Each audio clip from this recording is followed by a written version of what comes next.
Hello everyone, good morning and welcome back to our new blog.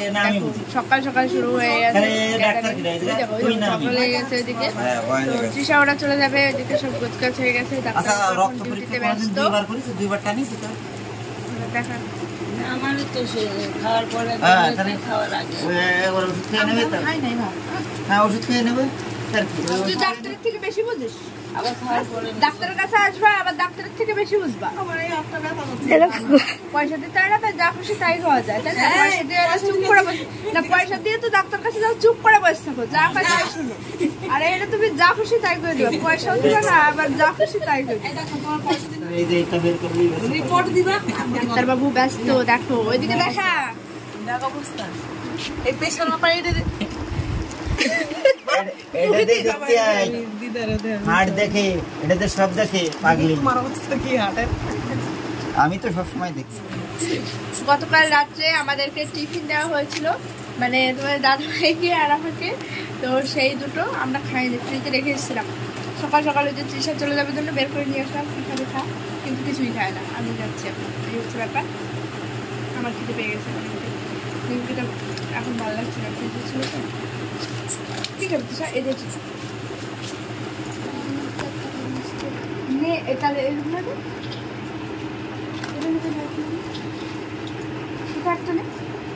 Pressure উপরে তো নামে গেছে, ভালোই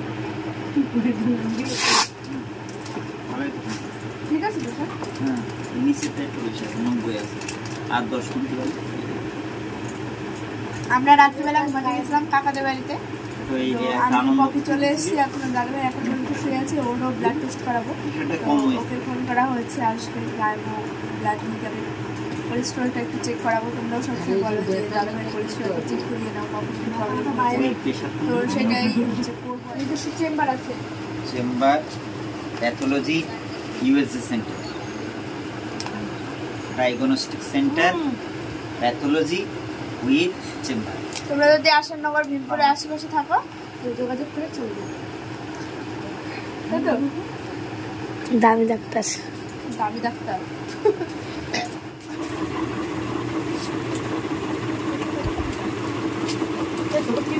কবে দিন রাত্রে বিয়ে খেয়ে অস্থির হয়ে গেছে, তাই আজকে প্রেশার চেক করা হচ্ছে।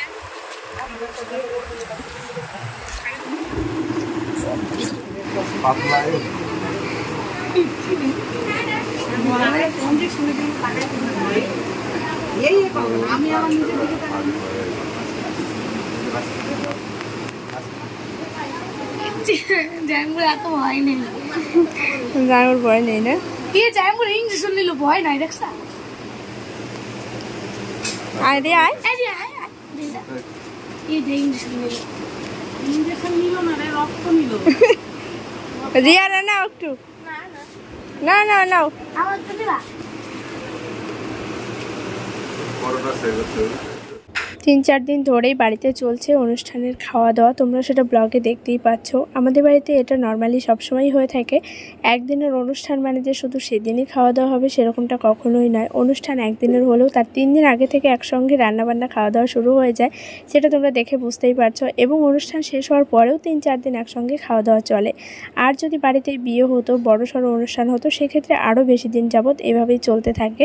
তো বেশ ভালোভাবে সময়টা কাটছিল, কিন্তু আজকে সকাল থেকে মন মেজাজ বড্ড খারাপ। বোনরা আজকে চলে যাবে, ওই জন্য সকাল সকাল আজকেও বাড়িতে রান্নাবান্না হয়ে গেছে। ডাল, মাছের ঝোল, মাছের মাথা দিয়ে হয়েছিল বাঁধাকপির ঘন্ট, পটল ভাজা, মাংস, দই, মিষ্টি, চাটনি, আরও কত কী। সবাই খাওয়া দাওয়া করে নিচ্ছে, আমরা একটু পরে খাবো সবাই একসঙ্গে।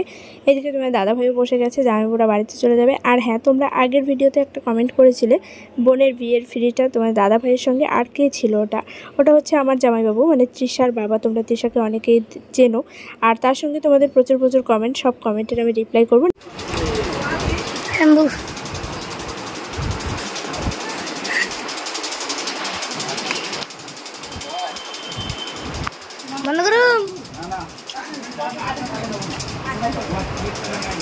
চলো চলো, এই যে বাড়িতে পিছন পিছন মাছের তরকারি নিয়ে চলে এসেছি। কাকা বিরাট ব্যস্ত। এদিকে দেখো, এদিকে এদের সব ব্যাটালিয়ন পার্টি বসে গেছে খাওয়া দাওয়া করতে।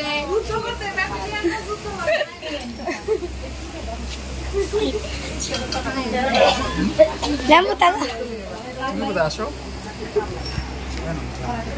এইদিকে দেখা রাধুনিরা রান্না করতে ব্যস্ত। সেরকম দেয়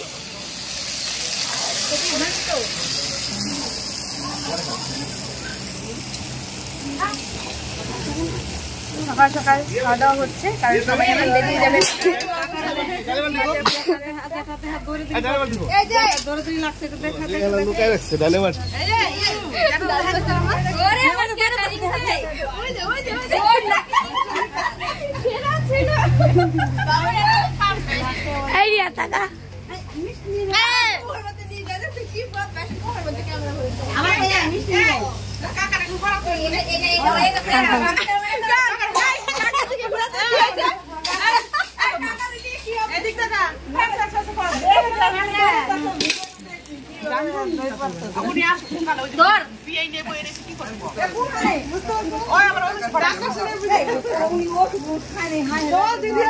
লেম্বু একটু তুলি লেম্বু টাকা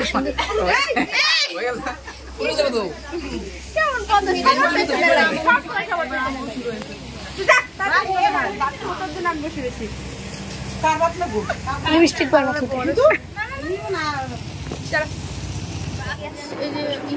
ওদের সবার খাওয়া দাওয়া হয়ে গেছে। তৃষা এখন চলে যাবে বাড়িতে, যার মধ্যে ওদের ব্লাড নিয়েছে, কফি, তারপর তোমার দাদা ভাই, আর ওই জন্য একটু তাড়াতাড়ি যেতে হবে। তাছাড়াও ওরা এসছে কয়েকদিন হয়ে গেল, তৃষার অনেক পড়া কামাই যাচ্ছে। এই অনুষ্ঠানের জন্যই আসা। তো অনুষ্ঠানের সমস্ত খাওয়া দাওয়ার পর্ব পাট চুড়ে গেছে, এখন বাড়ি যাওয়ার পালা। তৃষা আজকে যাচ্ছে, আসবে আবার পুজো নিতে, তাই তো তৃষা? ওরা এখন চলে যাবে, ওই জন্য আবার কি বাদের ছিল এখন বা দাদার ছোটো চুল বেশি, কিন্তু আমার তোমার দেখতে ওঠে না।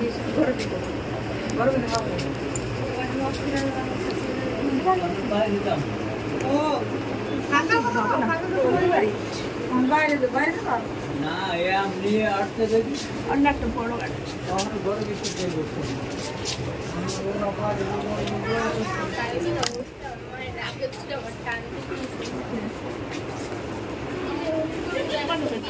দেখো দাদুর জন্য জায়গা রেখে দিয়েছে।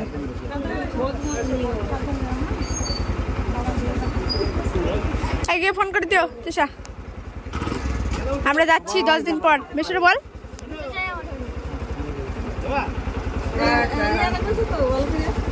এই কয়েরিয়া তাহলে তোর মাসির সাথে তোর কি থাকে? নাও নাও নাও, বড় মা দিচ্ছে, নাও নাও, বড় মা দিচ্ছে, নাও। আস্তে ইশারে আর তোর মাসির নীতি পারলিনি, তাহলে কি করে এত মাসির সাথে ঘোরাঘুরি করি? এই কয়েকটা দিন যত বেশি আনন্দ করেছি তার থেকে হাজার গুণ কষ্ট আজকে হচ্ছে। সকাল থেকে মন মেজাজ বড্ড খারাপ। সকাল থেকে বলাটা ভুল হয়ে যাবে, গতকাল রাত্রেই যখন অনুষ্ঠানটা শেষ হয়ে গেল ঘুমাতে যাব, তখন থেকেই ভাবছি সকাল হতে হতেই বোন চলে যাবে। এতটা দূর, যদিও বা আসবে আর কয়েকদিন বাদেই, কিন্তু তবুও খুব মন খারাপ লাগছিল। ছোট বোন কতটা দূরে চলে গেল। বিয়ে হয়ে যাওয়া মানে মেয়েরা পর হয়ে যাওয়া, তাই না? যতই যোগাযোগ থাকুক, যতই বাবার বাড়িতে আসুক না কেন, সেই বিয়ের আগের দিনগুলো আর বিয়ের পরের দিনগুলো কিন্তু অনেক পার্থক্য। সবার খাওয়া দাওয়া হয়ে গেছে, এদিকে ওরা রেডিও হয়ে গেছে, এখনই বেরিয়ে পড়বে। মনটা মনে হচ্ছে ভেঙে চুরমার হয়ে যাচ্ছে। আর কিছুক্ষণ যদি থাকতো এরকম লাগছে। কিছুই করার নেই, সবটাই বাস্তব, মেনে তো নিতেই হবে। কেউ কাউকে কন্ট্রোল করতে পারছি না, এতটা খারাপ লাগছে। কিন্তু ওর সামনে আমরা হাউমাউ করে কান্নাও করতে পারছি না, তাহলে ও আরও অনেক বেশি কষ্ট পাবে। তবুও কিছু করার ছিল না, এমন এমন পজিশন চলে আসছে, বুকটা ফেটে যাচ্ছে। তো যাই হোক, এখন এই যে কিছু নিয়মকানুন রয়েছে সেগুলো কমপ্লিট করে নেওয়া হলো। আর আজকে আমাদের বাড়ির কেউই ওকে বরণ করবে না বা ওই যে ধান দুব্বা দেবে না, এটা হচ্ছে ছেলের বাড়ির লোকজনই করে এবং তারাই করে নিয়ে ওদেরকে চলে যাবে। আর হ্যাঁ, আরও একটা কথা তোমাদেরকে বলে রাখি, তোমরা হয়তো আবার কমেন্ট করবে বোন এইভাবে চুড়িদার পরে কেন যাচ্ছে, শাড়ি পরেনি। তো এটা ওর শ্বশুরমশাই বলেছেন এবং ওইখানকার সবাই বলেছিল যে শাড়ি পরতে হবে না, গাড়িতে যেহেতু অতটা জার্নি করবে, 6 ঘন্টা তো লাগবেই, 5 থেকে 6 ঘন্টা লেগে যায়। আর তার সাথে ও এমনিতেই খুব বেশি অস্থির হয়ে যায়, গা গোলানো, বমি সেগুলো হতেই থাকে ওর। আর তার মধ্যে এত কান্নাকাটি হয়েছে, শরীরটা বড্ড খারাপ লাগছিল, সেজন্য সবাই বলেছে ওকে চুড়িদার পরেই যেতে, তাই ওইভাবে যাচ্ছে। আর এই পরিস্থিতিটা মানে কি বলবো, সত্যি বারবারই বলতে ইচ্ছে করছে যে কতটা কষ্টের, মানে একটা মেয়ে মানুষই বোঝে বাবার বাড়ি ছেড়ে শ্বশুরবাড়ি যাওয়ার যে কতটা যন্ত্রণা।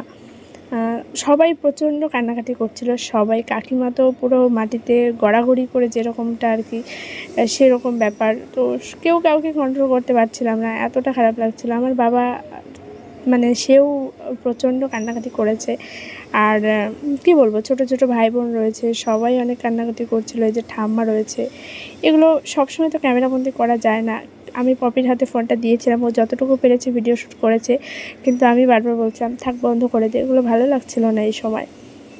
তবুও ও করেছে, তাই জন্যই আর কি তোমাদের সঙ্গে শেয়ার করতে পারছি। আমার তো কোনো মতেই সম্ভব ছিলই না। তো যাই হোক, ওরা খুব তাড়াতাড়ি আবার আসবে, আর আমি বাড়িতেও চলে যাব, বোনরা আসবে, তারপর আবারও আসবো এবং তোমাদের সঙ্গে তখন আরও সুন্দর সুন্দর ব্লগ শেয়ার করতে থাকবো। মাত্র কয়েকদিনের ব্যাপার, তারপরে আবারও আসবে, এটা ভেবে একটু ভালো লাগছে। তো আজকে যখন আমি ভিডিওটা এডিট করছি 2-3 দিন পর, আজকেও যখন ভিডিওটা দেখছি না, চোখে জল চলে আসছে। ভাই বোন ছোট ছোট, ওরাও হাওমাও করে কান্না করছে, আর বড়দের কথা কি বলবো। তো এখন বড্ড বেশি খারাপ লাগবে বাড়িতে এসে যখন বোনকে দেখতে পাবো না। আমি তো যখন খুশি আসতে পারি, কিন্তু ও তো সেটা পারবে না, ওই জন্য আরও বেশি খারাপ লাগে।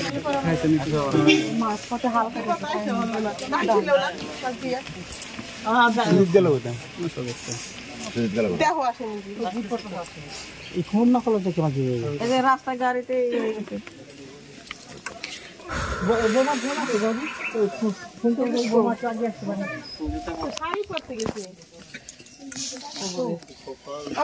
তো নাই সে নিমার পুতের বয়সে ঝামেলা করছে, বোমা বসে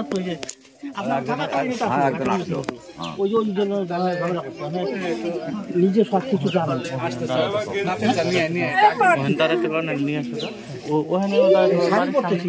বাড়ির সামনে দাঁড়াইলেও তো দেখতে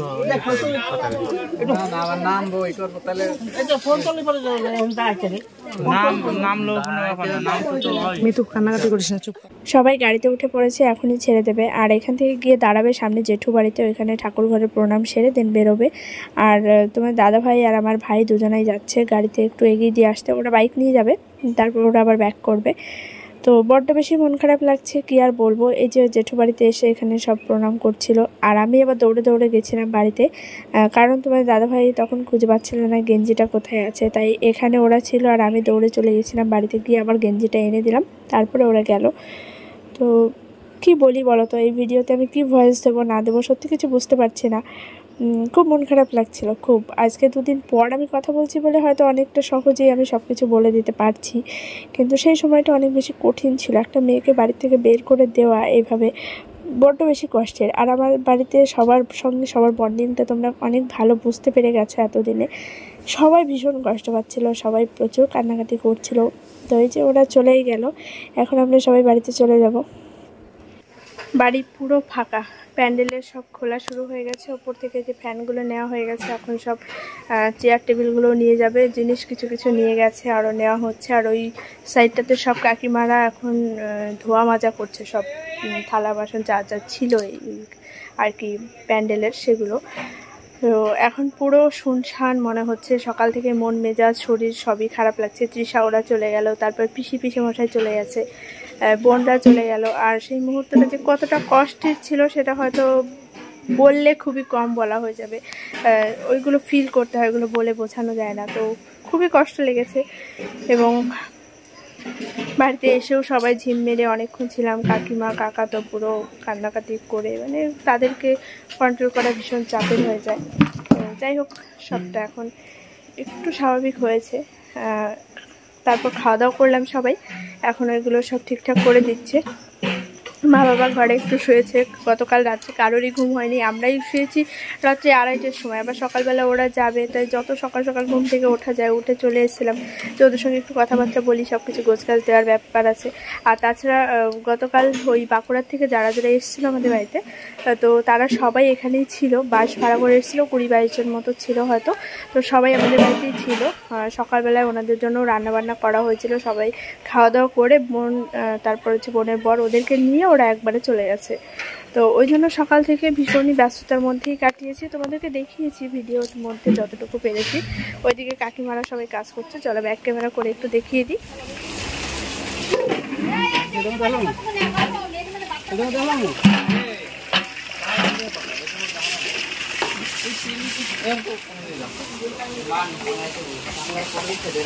পপি কি করতেছ?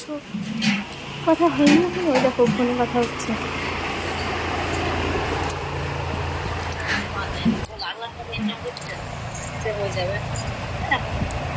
ব্লগ হচ্ছে ব্লগ, একটু হাই করে দাও। দেখো আমার বান্ধবীর সঙ্গে আমরা ভিডিও কলে গল্প করছিলাম, আমি এবার দৌড়ে গেলাম ফোনটা আনতে। তাই কি হাই কর, হাই করতে আবার অবস্থা খারাপ আর ভালোর কি আছে। হ্যাঁ ওই তো হয়ে গেল। আমরা এখানে এক গামলা মুড়ি নিয়ে বসেছিলাম খাওয়া দাওয়া করতে। এই যে পপি মুড়িটা মেখেছিল, খুব ভালো হয়েছিল। দেখো ক্যামেরা অন করেছে আর চুপ হয়ে গেছে। এদিকে সব রান্না বান্না চলছে, রাত্রের খাবার দাবার আয়োজন চলছে। কি কি রান্না হয় পরে তোমাদের সঙ্গে শেয়ার করব। এদিকে দুজনা ফোন নিয়ে ব্যস্ত, আর এরা এই যে খাবার নিয়ে এসছে। কি পিঠা? রেঞ্জ, এটা হচ্ছে ক্যাডবেরি। দেখো হাতুড়ি ছিল আরেকটা, সেটা খাওয়া হয়ে গেছে।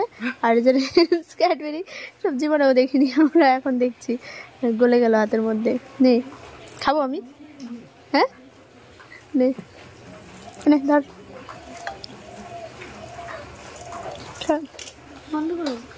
বন্ধ করবো না, খাওয়া না বন্ধ হয়ে গেছে। সারাদিন পর সন্ধ্যে 6টার সময় আসলাম কাকা বাড়িতে ভিডিওটা আপলোড দেওয়ার জন্য। একদমই সময় পাচ্ছি না, তার মধ্যেও সময় সুযোগ বের করে তোমাদের জন্য শুধু ভিডিওটা আপলোড করতে এদিক ওদিক ছোটো করতে হচ্ছে। আসার সঙ্গে সঙ্গে কাকিমা বের করে দিল ডাল চানাচুর। এটা কাকিমা নিজেই বাড়িতে তৈরি করেছে, খুবই ভালো হয়েছিল খেতে। আমি একটু নিয়ে নিলাম, আর ওইদিকে পপিও খাচ্ছিল, এই যে রিয়া বুনু। তো ও এখানে চুলটা খুলে দিয়ে নিচেই বসে গেছে ফ্যানের নিচে, ওর চুলটা ভেজা, ও সন্ধ্যেবেলায় স্নান করেছে। তো এখন ভিডিওটা আপলোড দিয়ে আবার বাড়িতে যাব, রান্নাবান্না হচ্ছে। এই দেখো কাকাদের কত বড় এরিয়া নিয়ে সব কাঁকরোলের জাংলা দেওয়া হয়েছে। হ্যাঁ কাঁকরোলগুলো দারুণ লাগছে দেখতে। এই যে একটা, এগুলো ছোট থাকতেই হলুদ হয়ে যায় না? ও পোকার জন্য কতটা জায়গা।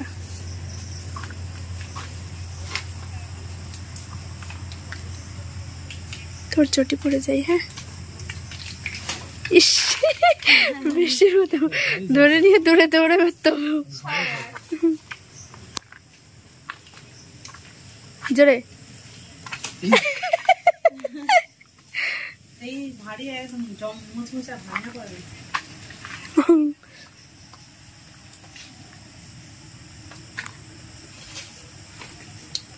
আর নিতে হবে না কাকা, থাক কাছে 2-3টে থাক।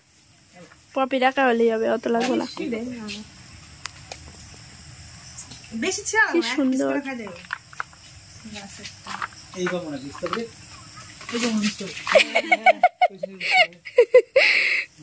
এই দেখো অবস্থা।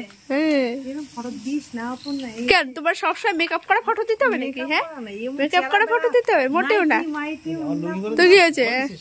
না না লুঙ্গি পরা না। চলো হ্যাঁ আসো, তাড়াতাড়ি আসো। ভিডিওটা আপলোড দিয়ে চলে আসলাম বাড়িতে। আর আসার সঙ্গে সঙ্গে পপি কাঁকরোলগুলো ভালো করে ধুয়ে এই যে কাটতে বসে গেছে। আমি ওইদিকে ভিডিওর থাম্বনেল টাইটেল এগুলো রেডি করছিলাম, আর এদিকে কাকিমারা সব রান্নাবান্না করছিল। যাওয়ার আগেও তো তোমাদেরকে দেখিয়ে দিয়েছি। আজকে রান্না হবে চিকেন, আর তার সঙ্গে হবে ডাল, আর হবে পটল ভাজা, কাঁকরোল ভাজা, আর ছিল মিষ্টি। তো আজকে এরকম সিম্পল খাবারই হচ্ছে, সিম্পলের মধ্যে আবার চিকেন হচ্ছে, বোঝো। তো যাই হোক, এখানে যে একটু অন্ধকার অন্ধকার লাগছিল, লাইটটা ঠিকঠাক ছিল না, কারণ প্যান্ডেলের সব লাইট ফ্যান খুলে নিয়ে চলে গেছিলো, তাই বাড়ির লাইট দেওয়া হয়েছিল, এই আর কি। এদিকে কাকা সবার জন্য বানিয়ে নিয়ে আসলো স্পেশাল কফি। ওইদিকে মা কাকিমারা রান্না করছে, সবাইকে দেওয়া হবে, আর আমরাও খেয়ে নেব। পপির ওপর দায়িত্ব পড়েছে সবাইকে সার্ভ করে দেওয়ার জন্য, আর আমি ভিডিও করছি তোমাদের সঙ্গে শেয়ার করব বলে। তো সবাই এদিকে গল্প করতে করতে সুন্দরভাবে সময়টা কাটাচ্ছিলাম।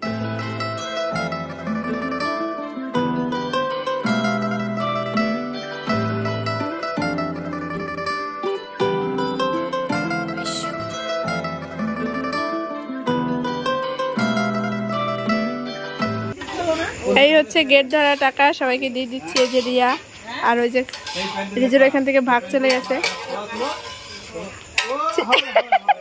কাকা একটু মজা করছে, আর ওই দেখো এই যে বাহ, হ্যাঁ আসি রে, কতবার সাজাবি। হ্যাঁ এই যে রাধুনি, হ্যাঁ আসি।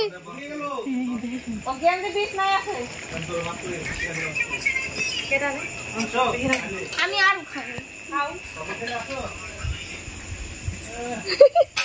আরজু তুই কফি খাস? রিজুর তো সেই মতো, রিজু না থাকলেও টাকা পেয়ে গেল। ওই যে তোমার দাদা ভাই মাত্র স্নান টান করে আসলো, কাজের থেকে এসে স্নান করে আসলো। আর এদিকে যে সব চলছে খাওয়া দাওয়া। আমাদের সবার খাওয়া দাওয়া হয়ে গেছে। এক বৈঠক ওঠার পর এই যে অঙ্কু ওরাও বসে গেছে, এখানে সব ভাইদের গ্রুপ বসেছে, তার সঙ্গে কাকাও বসে গেছে। আর এই যে এদিকে রিয়ারও খাওয়া হয়ে গেছে, কাকিমারা শুধু খাওয়া বাকি, তাহলেই হয়ে যায়। তারপরেই সব কিছু গোছগাছের পালা। ঘুমোতে ঘুমোতে প্রত্যেক দিনই 2টোর ওপরে বেজে যাচ্ছে। আর এখান থেকে আমরা খাওয়া দাওয়া করে আবার চলে যাচ্ছি কাকিমাদের বাড়িতে, ওইখানে ঘুমানোর জন্য। মানে কাকাদের সব ঘরটার ফাঁকাই থাকছে, আর এখানে সবাই এসছে, ঘুমানোর একটু অসুবিধা। আর আমি বাড়ি চলে যেতে চাইলেও আমাকে যেতে দেওয়া হচ্ছে না, সেই জন্য কাকাদের বাড়িতে গিয়ে ঘুমাচ্ছিলাম। আর এই যে এখানে আমি সবাইকে খেতে দিচ্ছিলাম। পপি, তোমার দাদা ভাই, তারপর রিয়া, ওরা গেছিলো আমাদের বাড়িতে মাছের খাবার দেওয়ার জন্য, আর তার সঙ্গে আমার কিছু জিনিসও আনতে হতো। তো সেই সুযোগে আমি এনাদেরকে সবাইকে খেতে দিয়ে দিচ্ছিলাম, আর তারপরে চলে গেছিলাম কাকাদের বাড়িতে ঘুমাতে। তো চলো আজকের মতো ভিডিওটা এখানে এন্ড করছি। দেখা হচ্ছে আগামীকাল আবার একটি নতুন ব্লগে। বাই।